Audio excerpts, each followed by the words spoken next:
Hi y'all, it's Kirsten with the Wooden Butterfly. We're all about the transformation here.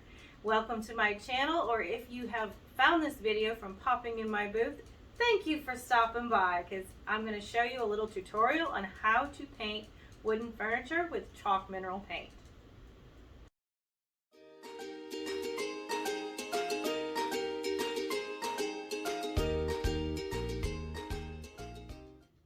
So I've narrowed down the process of painting furniture with chalk mineral paint to 3 easy steps.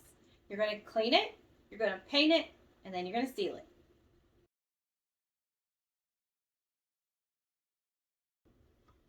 So the first step in your furniture painting process is cleaning it. We want to remove all that dirt, grime, the oils, furniture polishes, even household cleaners will sometimes leave a residue. And that residue will resist your paint. And that's what we want to get off of there. We want a nice, clean surface. Also, if your piece is extra glossy, the product that we're going to use also deglosses it slightly as well. So we are using a product called White Lightning. It comes in a granular form, and you add it to water. I like to add it to these spray bottles. I put 2 teaspoons per this bottle, so it's 32 ounces. You mix it with hot water, shake it really well, and then it stays for quite some time. The first step you're going to do is I like to then spray it all down with the cleaner.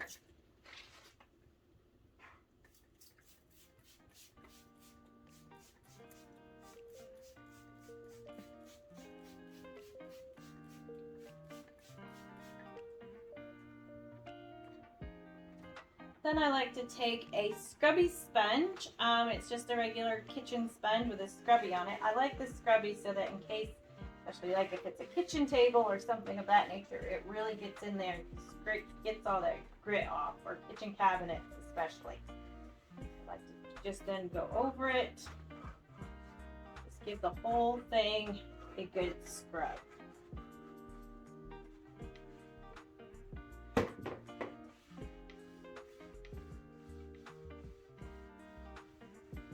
As you're cleaning it, you're going to get a really up close idea of what you have to look at as well. You can see if it needs any repairs, if it needs some holes being filled in, if it needs a problem solver, which I'll get to in the next step.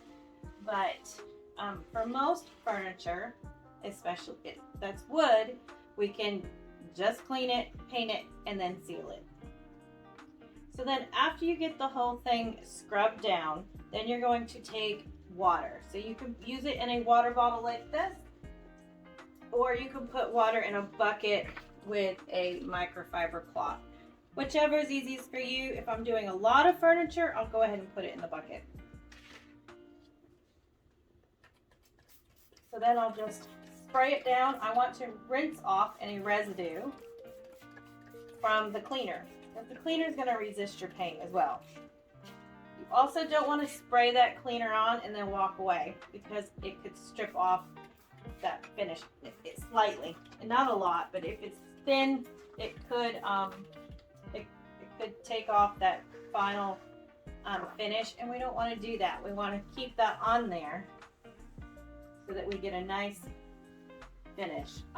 So if you notice, I didn't say anything about sanding. I didn't say anything about priming. That is because you don't have to with this paint. And that's why it's the best paint on earth. No, that's Dixie Belle's slogan. So then I just took a paper towel and I wiped it all down to make sure that I get all of that residue off of there.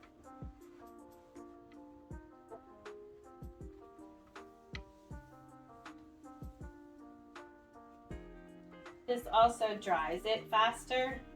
I like to keep, I'm here in Florida, so our humidity is just a tad bit high. So I do like to keep a fan going when I'm doing this to kind of speed up the process. Otherwise it takes twice as long for everything to dry. So that's the first step. Come on back and I'll show you what the second step is. So after your piece is all clean, the second step, we're going to paint it. I'm using a Dixie Belle's chalk mineral paint in the color Daisy, and I'm using a mini angle brush. I have a jar of water as well as a misting bottle. You can use either one and a paper towel. If you've noticed, I also have this raised up on blocks down here just to make sure that when I'm painting this underside, that it's not dripping down onto the bottom and giving you a ridge on the top side of this. Also, I'm starting upside down.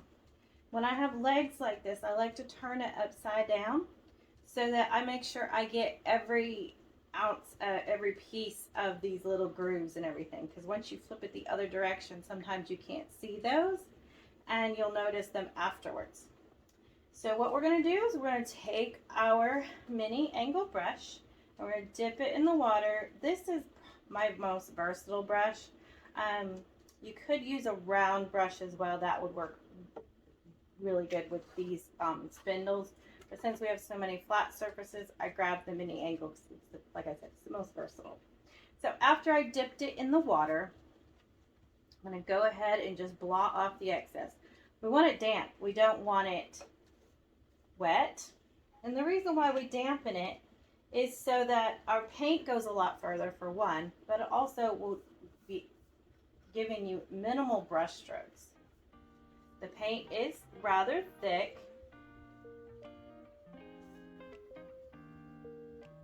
So we're just going in and we're putting paint. I don't need to do this underneath part, but we do want to get this ledge right here, because that'll be seen. You could tape it off if you were worried about that, but like I said, that's where this mini angle brush comes in really handy, because it just gives you a nice edge right there. And for spindles, what I like to do is go sideways first, get in all those nooks and crannies, and then I come back and go up and down with the grain of the wood. We want to make sure our brush strokes are going with the grain of the wood, so that if there are any that tend to stick around, they look like the grain of the wood instead of against the grain. Now, if you wanted more texture, you certainly could put this on differently. You know, if you put it on heavier and thicker, my rule of thumb is thin, even coats. So something else just to keep in mind is that this could also need a problem solver.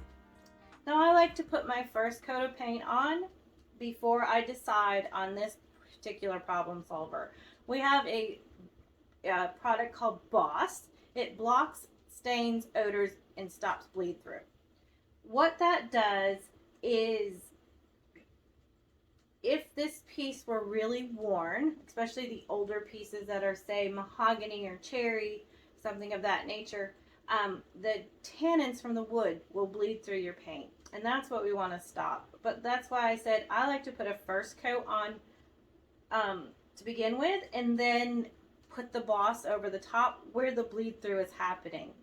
Sometimes when I do cabinets, the oak cabinets in the corners where the wood is raw, where it is mitered together, it'll bleed through right there. So usually I put the coat of paint on first and then see where it's going to bleed through, and then add the problem solver. The other problem solver that we have is called Slick Stick. And that Slick Stick is for non-wood surfaces. So that does not need to be done on a piece of wood. That's where we're going to clean it, we're going to paint it, we're going to seal it. Because it's just a great wood piece of furniture. And we can do it in 3 easy steps. But if you have a non-wood surface, you certainly could put that Slick Stick on. Those 1970s dressers that had the Formica tops on them, you can paint the whole thing by putting that Slick Stick on the top and then painting the rest of the piece of furniture. You don't have to put the Slick Stick on the entire piece, because it's just the top that has the Formica. So that's just a little quick tip. Like I said, we're doing just a little bit of paint at a time. That damp brush really helps us to move that paint along on the furniture. And this mini angle helps us to get in all the cracks and crevices. So I am doing just this under lip part because you might see that as when you pick up the table. If you're standing from a distance, you might see that from underneath. Now, like I said, 2 thin even coats, and I like to always give the rule of thumb of putting 2 coats on. Some of our colors look beautiful in 1 coat, and that is perfectly fine. But for a little extra durability, and for the sake that we are human, and we're going to miss a spot, or we are going to maybe have it a little thicker in one spot than another. I said thin even coats, but we are human, and it's not humanly possible to get it exactly the same thickness all the way across. So I always go by the rule of thumb, go ahead and put that second coat on. Usually the second coat is just a touch-up coat. It's not even really a full coat. But some of our whites and whatnot, they might take a couple more coats. It's better to err on the thin, even coats than one thick coat. Because this paint does have chalk in it, it will dry out and crack if it is put on too thick. So that's why we want to have the thin, even coats as well, because it will minimize that. So if you could look right here, you see how when it was flipped over, I look like I did the whole thing, but then you notice there's a piece that was not done right there. And that's what would happen if you had started this way and just kept it in one direction the entire time. The undersides of this, you would miss, but that's fine. We just go ahead and paint it. You also can take, as you're painting, your brush might dry out. You can go ahead and you can mist your brush, or you can even mist the piece and get that paint flowing again. Go ahead and we're going to apply the second coat.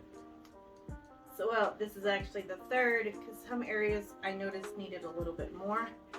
So my granddaughter decided to do her own little artwork on top of here one day, in between coats. So we need to cover those up. She's precious, but so it's the same process as we did before. We want a damp brush.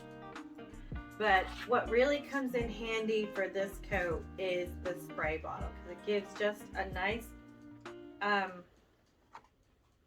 it just wets that surface just a little bit so your paint glides over really nicely. The paint, you'll notice, when you're applying that second coat, this one, now your surface is porous. So you'll notice that it doesn't glide as easily as your first coat did. So that's why that water bottle with a little bit of spritz works really nicely. If you notice, I do short strokes and then I come back and smooth them all out and even that paint out so that we can get it as even as possible.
So now we're ready to seal. So you're going to touch your piece, and if it feels cold to the touch, then we're going to wait a little longer. But if you rub your hand across here, it will have a slightly gritty feel. Now you can do one of two things. You can go ahead and take your 220 grit sandpaper pad and just lightly rub over the whole thing to get off any grit. Or you can go ahead, add your sealer, and just add an extra coat of sealer and sand in between coats and get very similar effect. We want a nice, smooth, professional look. Then I am using Clear Coat Satin. So we have several sealers available. We have the wax, which looks a lot like this. It's very flat. But we also have the Clear Coat and flat, satin, and gloss, as well as Gator Hide. Gator Hide is the water repellent sealer. So depending on what you're using your piece for is how you're going to pick your sealer. If this was a piece that wasn't going to get a whole lot of use, I would use the wax. Like bedroom furniture, just little side tables. This even could use wax. But I really wanted to show you how the Clear Coat goes on, because that is the most universal type of sealer. So this is a polyacrylic clear coat. And what I'm going to do is I'm going to pour a little bit in the lid. I usually use a styrofoam bowl, but I don't have one right at the moment. So I'm going to use a blue sponge, and we're just going to dip it in. Get a little bit on there, and we're going to go in one direction across your piece. We're not going to overwork it going back and forth a whole lot, and we're not going to squeeze this sponge at all. And we're just going to lay this coat down and let it dry. Don't keep going back over it, back and forth.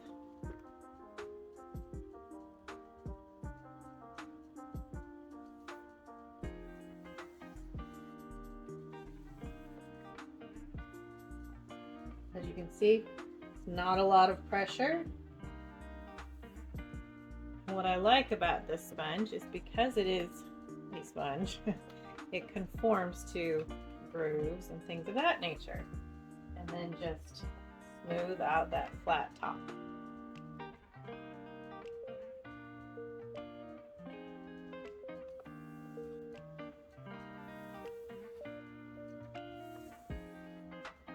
As with the paint, I always suggest 2 coats, 2 thin, even coats at least, more for extra durability.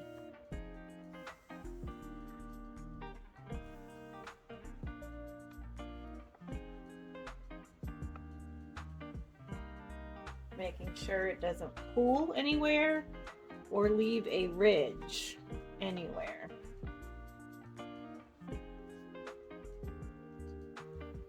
I really like these sponges when doing spindles as well, because you can wrap it around there and get in all of those nooks and crannies. And it's the same motion. I kind of go back and forth, making sure I get everything covered, and then I'll come back and straighten everything out.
after that second coat dried, I then sanded with the 220 grit sandpaper and then applied a third coat, allowed that to dry.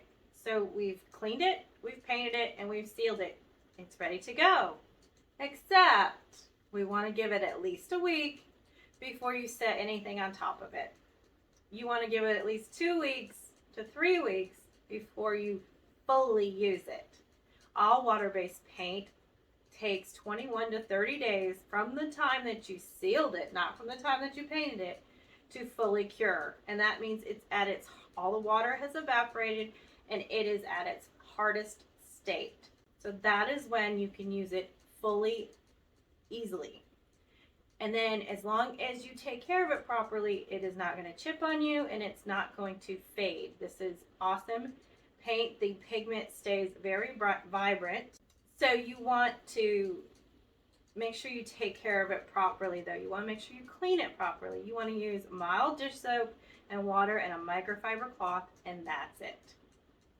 Mostly for dusting purposes, a little damp rag and you're good to go. Do not use any of the household spray polishers or the deep cleaners, because they will deteriorate your finish, and that's what actually makes your paint chip, and that's what we want to avoid. So we want to keep this looking as good as new for as long as we can.